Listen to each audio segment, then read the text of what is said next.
আরজি করের মতো যে ঘটনা বর্তমানে ঘটেছে এটা আগেও ঘটেছে, এবং আমি মনে করি যে আদালত বা আইন এর কোনো এর কোনো সমাধান করতে পারবে না। কারণ বেসিক্যালি যে বর্তমান যুগে যে ব্যাপারটা হয় সেটা হলো যে পয়সা দিয়ে সব কিছু হয়ে যায়। এমন অনেকে বলে যে ধনঞ্জয়ের যে এটা হয়েছিল সেটা অবশ্য মিথ্যে ছিল, এবং ধনঞ্জয়কে মিথ্যে ফাঁসিয়ে তাকে ফাঁসি দেওয়া হয়েছে।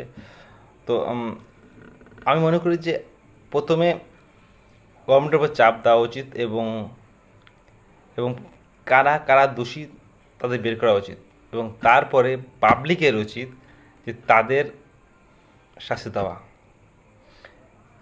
পাবলিক শাস্তি দেবে, অর্থাৎ এখানে কখনোই আইনের হাতে ছেড়ে দিলে কিছু হবে না, কারণ আইন কিছু করতে পারে না।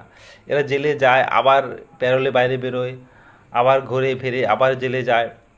অনেক ক্ষেত্রে দেখা যায় যে বেশি প্রভাবশালী হলে তারা কী করে, সেই সেই জেলখানার মধ্যেই মেয়ে নিয়ে যায়, এসি, ফ্রিজ, টিভি, এভরিথিং তাদের কাছে থাকে, ঠিক আছে?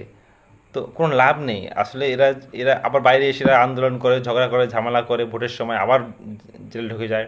সবই মানে যেটা হয় আর কি। তো পাবলিকের উচিত এদের চিহ্নিত করার পর এদের পুলিশের হাত দিয়ে ছিনিয়ে নিয়ে তার উচিত শাস্তি দেওয়া উচিত, আমি মনে করি। জানি না লোকে কী কী বলে।